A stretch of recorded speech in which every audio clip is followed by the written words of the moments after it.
The hallway of Crestwood High had always buzzed with teenage chatter and locker slams, but in that moment, time froze. A sharp rear-ep echoed through the corridor as Mr. Lennox, a senior football player with more muscle than brains, yanked the back of a new teacher's blouse, ripping it clean down the middle. Miss Kira Bennett flinched, startled, clutching her shirt instinctively. She had been reaching into her locker her first day. Back after recovering from an illness no one knew about. When she was attacked, she spun around. The hallway went still. No one laughed. Not yet. They were waiting to see what the new young teacher would do, waiting for the punchline to land. But Kira wasn't about to let it. Kira Bennett had not returned to teaching to be humiliated. A year ago, she had been a confident martial arts instructor, a black belt, a competitor, a teacher of discipline and courage. But after a near-fatal car accident left her bedridden for months and battling anxiety and pain, she'd stepped away from it all. This teaching job at Crestwood High wasn't her. Return to Old Gloriette was her leap of faith, her way back into the world. She had worked hard to rebuild her confidence, both physically and emotionally. She had studied for months, preparing lesson plans, visualizing her first day, hoping to earn the respect of her students, not be mocked by them. And now, with half her blouse ripped and her dignity dangling by a thread, Kira knew she had a choice: freeze, cry, and let them break her spirit, or remind everyone exactly who she was. Lennox smirked. That was his mistake. In one fluid motion, Kira stepped forward, eyes locked on his, and twisted his wrist into a joint lock so fast and precise it shocked the crowd into gasps. He yelped and dropped to his knees. Let go, let go. But Kira had already stepped behind him and locked his elbow. She bent his arm gently, but firmly until a loud crack echoed down the hallway. Screams followed. A few students turned to run. Lennox collapsed, clutching his arm in agony. He wouldn't be playing football anytime soon. Kira didn't say word. She simply adjusted her torn shirt, turned and walked down the hall toward the nurse's office with her head held high. Her breathing was steady, her eyes clear. She didn't need to scream. Her silence spoke louder than any words. The school exploded into chaos afterward. Some students said she'd gone too far. Others whispered in awe, saying she was a total legend. Teachers watched the security footage with wide eyes and quiet respect. But it was Principal Graves who had the final say. He called her into his office that afternoon. Kira sat down calmly.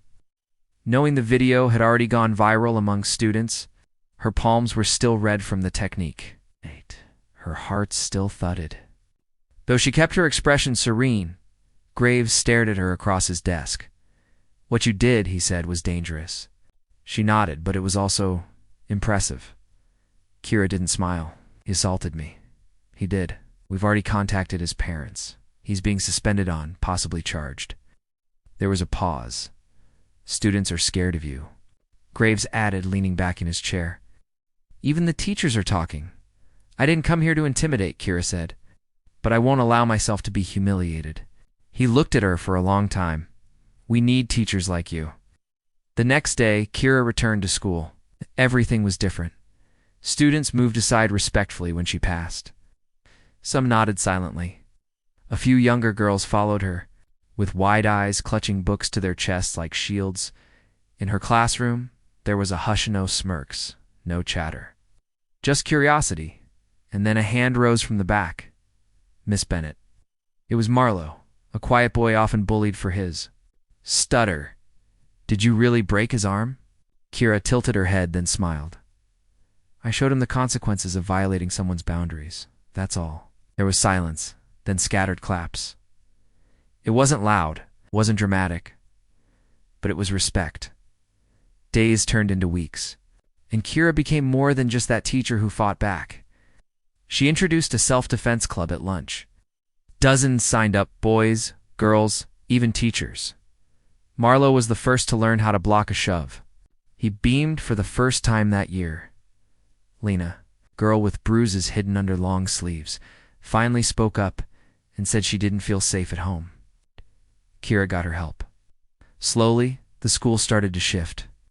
Bullying didn't vanish overnight, but now there was a wall against it, presence, because everyone knew if you messed with the weak, you'd answer to the strongest.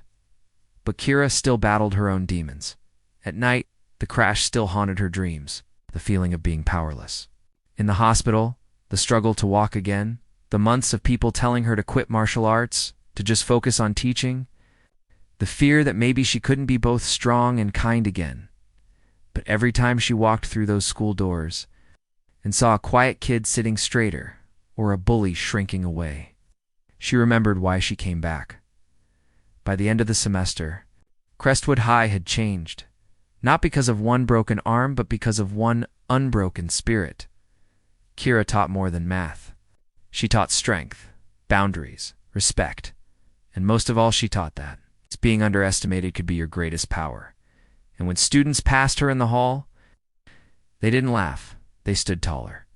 Because sometimes the greatest lesson a teacher can give is never written on the board. It's in how they fight, not with fists, but with fearless hearts. The end. Let me know if you'd like this adapted into a script for a voiceover or split into paragraphs with prompts for image generation.